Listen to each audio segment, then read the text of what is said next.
Greetings Swinburne community and my friends. Today I'm going to speak about effects of social media on behavior and academic performance with my teammates. I'm going to speak about introduction. Finding is going to be done by my teammate Royston. Discussion, conclusion and recommendation is going to be done by my teammate Mahi. So let's begin with the introduction. Introduction is classified into four categories. First, the background information. Second, purpose of this presentation. Third, few research questions. Fourth, methodology. Although there are certain limitations to this research, they are time was limited for this research. This research was conducted based on Sarawak coaching. There are limited amount of respondents for the questionnaire. And the last limitation was that survey was done through digital platform. So let's begin with the background information. What is social media? Social media is internet-based service where you can exchange virtually, share your content and join communities. As you know, the most used social media platforms are Google, YouTube, Facebook, Instagram and last but not least, WhatsApp. It's been observed that many researchers claim social media causes negative impact on mental health and academic performance. But does Swinburne Sarawak student really face all these impacts? So today we are going to investigate opinions, effects of social media on behavior and academic performance of Swinburne students. So here are few questions we would like to start with. As you can see, number 1. What are the social media consumption habits of Swinburne students? Number 2. How does social media affect academic performance and mental health of Swinburne students? And number 3. What are Swinburne students' perspective on social media? Thank you for being with me. Further presentation will be done by my teammate Royston. Thank you, Nizam, for letting me speak. Hello, everyone. My name is Vaishan. I'm going to talk about primary findings from our research. So, what we have here is a pie chart that represents awareness of social media. As you can see, the graph shows 83.7% of the students feel like majority of the people around them is aware of social media, and the rest 16.3% of the students feel people around them are not aware of social media. Moving on to the next slide. The graph shows the most used social networking sites by Swinburne Sarawak students. As you can see, majority of the students use Instagram by 40 students and 30 students use YouTube. And the least used social networking site by students is WhatsApp by only 2 students. Moving on to the next slide.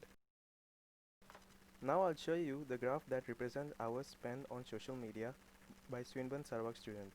You can see that the majority of students spend 3 to 5 hours on social media and very few students spend more than 8 hours on social media. Moving on to the next slide. You can see here students of Swinburne Sarawak making friends to social media. What's interesting here is that the pie chart illustrates that 97% of the students made friends to social media and the rest 3% did not make friends to social media. Moving on to the next slide. The pie chart shows the amount of Swinburne Sarawak students working on group project and assignment using the help of social media. The pie chart tells us that 91.7% uses social media for working on collaboration as a group and 8.3% of the students does not use social media for working on group projects and assignment. Moving on to the next slide. Now observe the chart which shows students depending on social media for communication among teachers.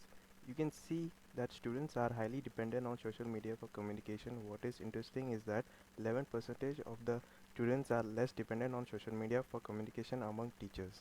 Moving on to the next slide. The next slide shows that amount of students procrastinating their academic tasks due to social media. As you notice the graph, you can see that most of the students are procrastinating their academic tasks due to social media and the rest 38.96% are not procrastinating their academic due to social media. Moving on to the next slide. The next graph represents the amount of students not having self-control over social media. I want you to see that 40.9% of the students does not have low self-control over social media, whereas more than half of the students have low self-control over the social media. Moving on to the next slide. The next graph illustrates students having poor amount of sleep due to overusage of social media during bedtime. The graph shows that 48% of the students lack sleep sometimes due to social media, whereas you can observe that there is a slight difference of students who have lacks of sleep most of the time and very rarely due to social media. Moving on to the next slide. The next pie chart shows the amount of students using social media with intention of enhancing their self-image. As you notice that 38% of the student uses social media with the intention to enhance their self-image, and the rest 62% don't use social media with the intention of enhancing their self-image. Moving on to the next slide.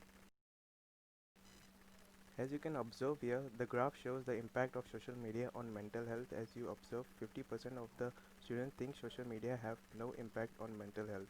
And I would like to draw your attention to that 14.7% believe that social media has impact on mental health. Moving on to the next slide. This graph represents the type of impact social media have on students' academic performance. As we see that 40% of the students believe that social media have no impact on social media, and slightly lower 35% of the students believe that there is positive impact, and the rest 25% have negative impact. That is it from my part. I would like to hand over to my group mate Mohi. Thank you, Rushton. Hello everyone, I'm Mahi. I will be doing the discussion for now. Moving on to the discussion slides. Most frequent social networking sites used by Swinburne Sarawak students is Instagram and YouTube because of the following reasons.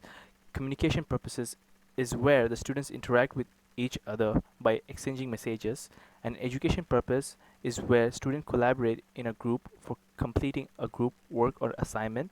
They use social media for downloading music slash videos, or they use it for posting pictures on social network and platforms. Moving on to the next slide. Impact of social media on Swinburne Sarawak students. Students tend to have lower self-control over usage of social media, where they feel the urge to check on social networking sites now and then. Also, students procrastinate their academic tasks due to influence of social media or addiction. Students' sleeping schedule are affected due to late night usage of social media. Moving on to the next slide. Swinburne students' perspective on social media platforms. Majority of the students believe there is no impact on academic performance, and there is no impact on mental health as well. Moving on to the next slide. We have arrived at conclusion. On to the next slide for conclusion. We arrive at a conclusion that the biggest advantage the social media brings is the ability to connect with their classmates and teachers and give a better collaboration among each other. And as well as that, majority of the students procrastinate their academic task even though they believe it does not impact their academic progression. Moving on to the next slide. We are finally at recommendation, where we discuss the ways to improve our usage of social media for better academic performance. Moving on to the next slide. Our recommendation is that with the help of counseling and the support, students can learn how to adapt to managing their timetable to avoid procrastination and better usage of their time for full efficiency. The university can plan programs where the students can involve and practice in order to overcome the addiction of overuse of social media. Also, students can interact more with their classmates, teachers on Canvas and Microsoft Teams to enhance the self-learning capabilities through digital platforms.